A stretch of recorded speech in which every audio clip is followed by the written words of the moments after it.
ভারত পাকিস্তানের রাইভেলরি, বিশাল রাইভেলরি, বিশাল রাইভেলরি।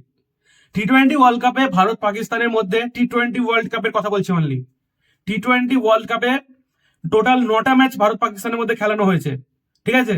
তো সেখানে ভারত 8টা ম্যাচ জিতেছে, পাকিস্তান একটা ম্যাচ জিতেছে, আর সেটাকে সবাই রাইভেলরি বলছে, যেখানে পাকিস্তান ভারতের ধারের কাছে ফিরতে পারে না। তো যাই হোক, আজকে পাকিস্তানের ক্যাপ্টেন টস জিতেছে, ভারতকে আমন্ত্রিত করেছে যে ভারত প্রথমে ব্যাটিং করতে আসো, তোমাদেরকে দেখছি। তো ভারতের আজকে টিমে দুটো চেঞ্জেস ছিল, একটা অভিষেক শর্মা কিন্তু সঞ্জু স্যামসনের পরিবর্তে এসছে, আর দুটো হলো বোলিং এ, 2 নম্বর হলো বোলিং এ পরিবর্তন, কুলদীপ যাদব এসছে আজদীপ সিং এর বদলে।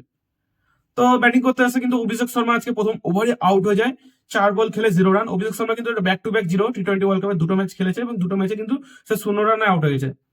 ভারতের ঈশান কিষান যদি আজকে রান না বানাতো তাহলে কিন্তু ভারতের কপালেও কষ্ট ছিল। আজকে ঈশান কিষান দারুণ একটা ইম্প্যাক্ট ইনিংস খেলেছে, 40 বলে 77 রান বানিয়েছে, ঠিক আছে? সেখানে কিন্তু ঈশান কিষান 3টে 6 10টা 4 মেরেছে, 192 স্ট্রাইক রেট কিন্তু ঈশান কিষান ব্যাটিং করেছে, ঠিক আছে? অসাধারণ, দুর্দান্ত, মানে কি মার মারছে, কি মার মারছে, 4-6 এর বন্যা পুরো একবারে। তো ঈশান কিষান 77 রান। তারপরে তিলক বর্মা কিন্তু 24 বলে 25 রান, সেট হয়ে গেছিল, কিন্তু ভাই ইনিংসটাকে ধরে রাখতে পারলো না, ফিনিশ করতে পারলো না, ঠিক আছে? তিলক বর্মা 24 বলে 25 রান। তারপরে তোমার সূর্যকুমার যাদবও কিন্তু সেই মিডিয়াম রান করেছে, সে ফিনিশটা কিন্তু করতে পারলো না।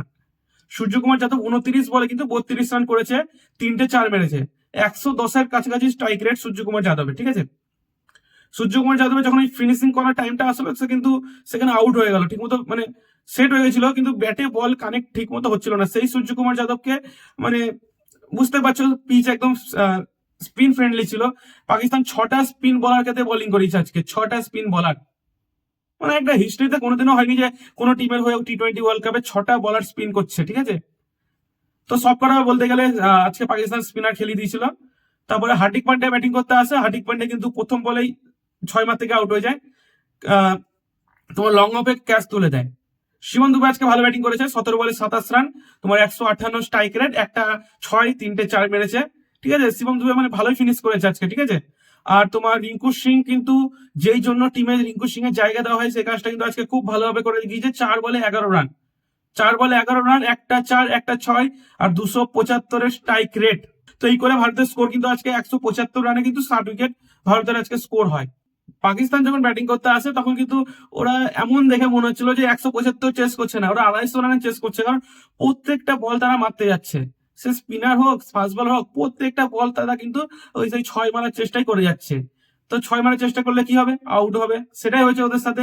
মানে ওরা মানে বুঝতে পারছে না, ওদের মাথায় কি মানে সাধারণ ইয়েটা নাই যে পিছে বল স্লো আসছে, ধরে ধরে খেলতে হবে। তো আজকে হার্দিক পান্ডিয়া 2টো উইকেট পেয়েছে, জসপ্রীত বুমরাও 2টো উইকেট পেয়েছে, অক্ষর প্যাটেল 2টো উইকেট, কুলদীপ যাদবও একটা উইকেট পেয়েছে, আর তোমার ওই তিলক বর্মা কিন্তু একটা উইকেট পেয়েছে।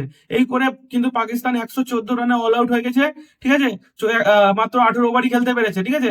তাও এই রানটাই হতো না, তাও সেই তোমার ওই তিলক বর্মা আর তোমার রিঙ্কু সিংকে দিয়ে ভারত বোলিং করেছে 2-3 ওভার মতো। তো সেই কারণে কিন্তু এত রান 114 রানও কিন্তু করতে পেরেছে, নাহলে কিন্তু আরো সেই 100 রানের মধ্যে কিন্তু অল আউট কিন্তু পাকিস্তান আজকে হয়ে যেত।